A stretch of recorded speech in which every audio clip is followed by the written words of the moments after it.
Hey guys, so today we are going to answer a subscriber question, and the question in question is how does BEM stack up against SMACSS? So let's get into it. Well, to give you a bit of context first and foremost, BEM and SMACSS are just two different ways of doing CSS architecture, and they both have their merits, if you will. And unless you, just in case you didn't know that, in general terms in front-end development these days, the three main architectures, if we can call it that, are going to be object-oriented CSS, SMACSS, and BEM. And the idea behind the architecture is, well, in CSS is basically that you have some type of structure to follow in order to succeed at writing large-scale CSS. Now, if you compare these two, it's an interesting question because they're actually in many ways they're very similar. SMACSS has if you go to the website and you go through the actual way that you declare your block elements or your layout components and all that good stuff, at least I see a lot of similarities between the two, with SMACSS being a lot more into semantics of things. It's the best way I can describe it is that it almost feels as if BEM was developed by a programmer or an engineer of some sort, while SMACSS feels as it was developed by a designer. I don't know if you see the same thing. You can go and have a look and see what you see, but that's the way it feels to me. And I can honestly say that when it comes to comparing these two, there's only really one. I mean, they're both going to do the job. And the same thing goes with object-oriented CSS. The thing that I think is important to remember is whether or not, because it's very rare that you find a solution that cannot solve the problem when it was designed and intended to solve that a very specific problem within something. And I mean, both of these solutions were designed to fix your CSS problems. However, something that I think we should consider is the likelihood of one or the other being, well, actually achieving that goal. Now, just let me explain here. You see, you have to understand the problem first and foremost, and sure, to a point, if we go through the problems of CSS, what the first problem is going to be just to have an architecture that allows you to scale your CSS to really large levels.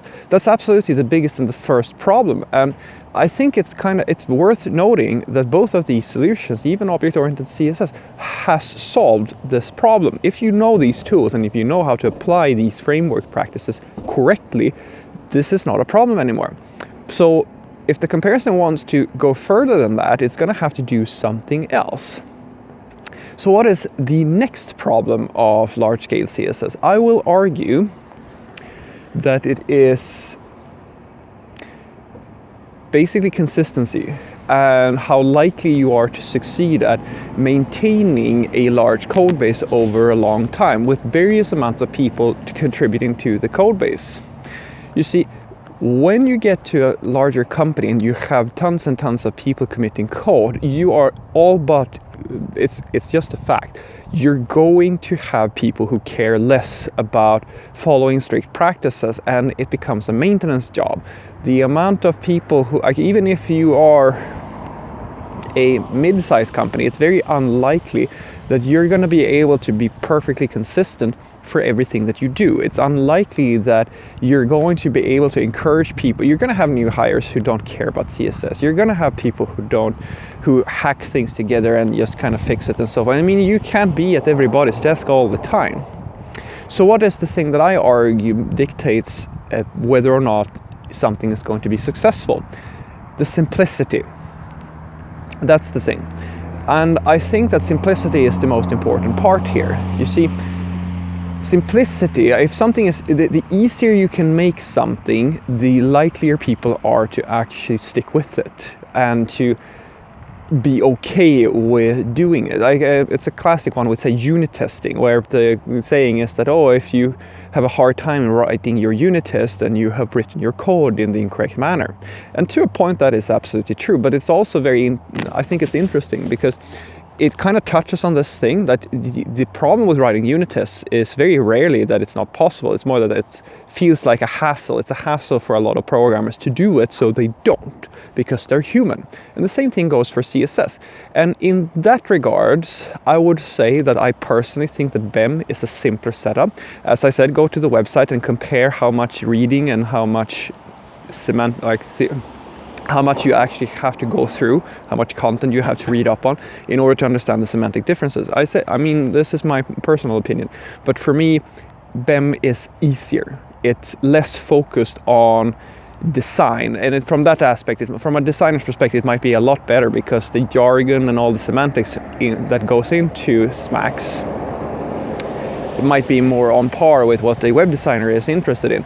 But for me, who is just another programmer, and most of the programs I know, I mean, they find BEM to be an easier approach because it pretty much does what is needed, but with the bare minimum amount of personal investment. So what I want you to take away from this is that it doesn't really matter whether or not it's BEM or SMACSS. I personally prefer BEM because of its simplicity. The first thing you need to consider is when you're picking one of these CSS architectures is, number one, will it do the job? In other words, is it going to allow you to write scalable CSS?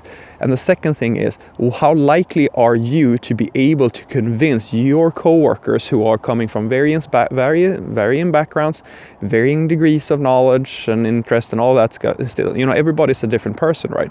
How likely are you to be able to make them adopt your practices? Because if you force them to read a book, like a thick book about practices, and they don't have to, they're very unlikely to do so. So the less work you can give them in order for them to adopt your practices, the better. Have a great day.